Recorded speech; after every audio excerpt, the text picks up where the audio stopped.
Hi guys, welcome back to Travel with Miracle. අද අපි යමු ගලබඩ දියල්ල බලන්න.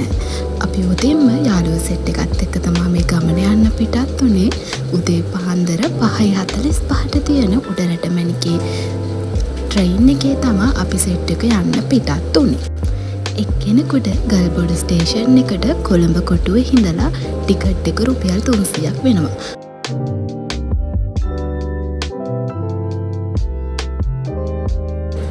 හරියටම 5:45 වෙද්දී අපේ කෝච්චිය ඔන්න ස්ටේෂන් එකට එනවා. ඉතින් කෝච්චිය 5:45ට ඇවිල්ලා හරියටම උදේ 6ට විතර තමයි පිටත් වෙන්නේ ස්ටේෂන් එකේ. උඩරට දුම්රිය ගමන ගැන කියන්න නම් වචන නැහැ. එච්චරටම ලස්සනයි. කඳු අතරින් වැටුණු හරිම ලස්සන පරිසරයක් විඳ ගන්න පුළුවන් ඔයාලටත් මේ දුම්රිය ඔයාලත් ආවොත්. හරියටම උදේ 11 විතර වෙද්දී අපි ගල්බඩ ස්ටේෂන් එකට ආවා. එතන ඉඳලා අපි කොළඹට ආපු පැත්තටම තමයි අපිට ආයේ මීටර් 600ක් වගේ ඇවිදින්න තියෙන්නේ.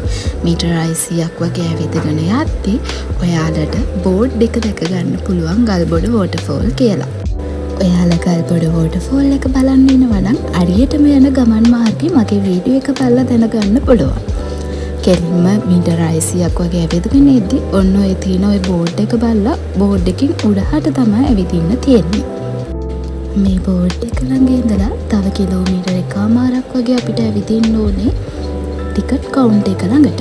මේ යන වටපිටාව නම් අරිම ලස්සනයි. ගල්බඩ වෝටර්ෆෝල් එක ළඟ වෙනකම් view point ගොඩක් ඔයාලට බලා ගන්න පුළුවන්. අපි මේ ගිය දවසේ නම් වැස්සිබර කාලගුණයක් තමයි තිබුණේ. ඉතින් අපි හැම දෙයකටම සූදානම් වෙලා තමයි ගියේ. ඔයාලත් වැස්ස තියෙන කාලෙක යනවා නම් අනිවාර්යෙන් හැම දෙයකටම සූදානම් වෙලා යන්න. මේ මාර්ගය ගත්තොත් මාර්ග දෙකකට බෙදෙනවා. ඔයාලා අනිවාර්යෙන් යන්න ඕනේ. ඔයාලගේ වම් අත පැත්තෙන් තියෙන මාර්ගයට ගියා නම් හරියටම හරි. ඕම ඉස්සරහට ඇවිදගෙන යද්දී බෝඩ් එකක් දැක් ගන්න පුළුවන්. බෝඩ් එකක් කිව්වට කලින් බෝඩ් එකක් තියපු තැනක් තමයි ඒක. ඔයාලට පාර ඔයා ගන්න ලේසි වෙන්න තමයි මම මේක ඔයාලට කිව්වේ. ගල්බඩ වෝටර්ෆෝල් එකේ තියෙන එකම කෑම ගන්න පුළුවන් තැන තමයි ඔන්න ඔතන තිබ්බේ. ඔයාලා එනවා නම් අනිවාර්යෙන් කෑම වතුර විශේෂයෙන් වතුර වැඩිපුර අරගෙන එන්න. මොකද ගමන චුට්ටක් දුර නිසා අපිට වතුර අනිවාර්යෙන් ඕන වෙනවා. ගමන කොච්චර දුෂ්කර වුණත් අවසානයේ ලස්සන නිසා මහන්සිය බලන්න නැතුව ඉස්සරහටම ඇවිදගෙන යන්න.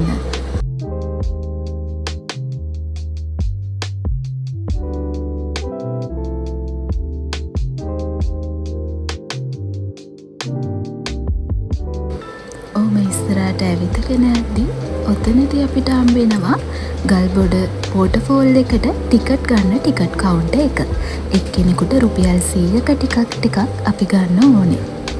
එතන ටිකට් කවුන්ටර් එකේ හිටිය අයියා නම් අපිට කිව්වේ දියැල්ල මේ දවස්වල සැර නිසා දියැල්ල යට නාන්න එපා කියලා. මොකද වැසිබර කාලගුණය වැඩි නිසා දියැල්ලේ වතුර පාරත් වැඩි.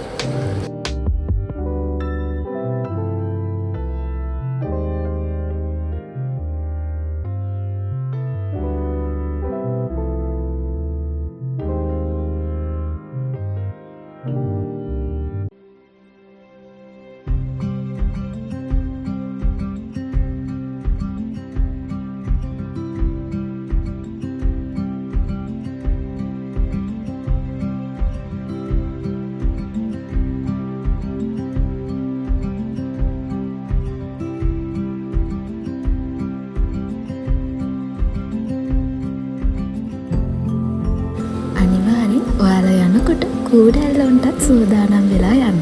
මොකද අපි ගියේ වැසි කාලෙක නිසා කූඩැල්ලෝ නම් සෑහෙන්න හිටියා. ගල්බඩ වෝටර්ෆෝල් එකේ අපිට හම්බෙන පළවෙනි view point එක තමයි මේක. මෙතනින් දියැල්ල නම් අරිම ලස්සනයි. view point දෙකක් තියෙනවා. මේ තියෙන්නේ දෙවෙනි view point එක. එතන නම් ගොඩක්ම ලස්සනයි ෆොටෝස් එහෙම ගන්න. ඉතින් අපි එතනින් නම් අපේ ලන්ච් එකත් අපි අරගත්තා. අපි කලින්ම සූදානම් වෙලා ගිය නිසා අපිට ලස්සන view එකක් බලාගෙන ලස්සනට කෑම වේලක් ගන්න පුළුවන් වුණා. අපි දැන් බලමුකෝ තියල්ලි ලස්සන ටිකක්.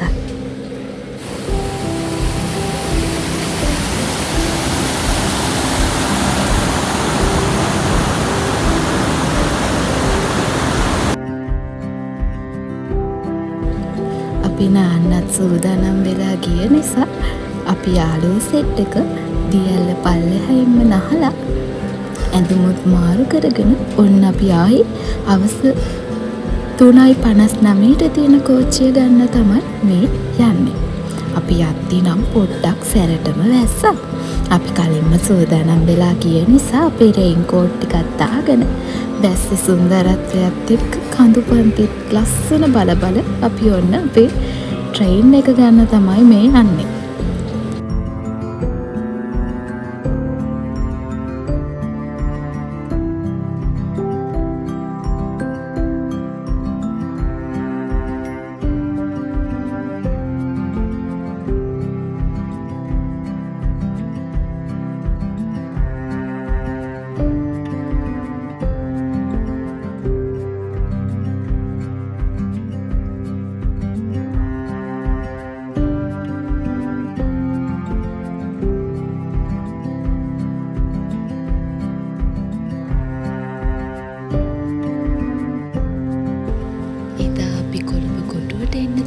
කෝච්චිය පැය 3-4ක පරක්කු වෙනවා කියලා ස්ටේෂන් එකෙන් අපිට කිව්වා. ඒ නිසා අපි නාවල පිටියට ගිහින් නාවල පිටියෙන් නුවරට ගිහින් නුවරේ ඉඳලා කොළඹ බස් එකක් කරන් තමයි අපි කොළඹට ආවේ. ඔයාලා ගල්බොඩ හෝටල් එක බලන්න යනවනම් අනිවාර්යෙන් පෙර සූදානමක් ඇතුව යන්න කියලා ආදරෙන් මතක් කරනවා. මේ වගේ ට්‍රැවල් වීඩියෝ තවත් බලන්න මගේ channel එක subscribe කරලා තියාගන්න.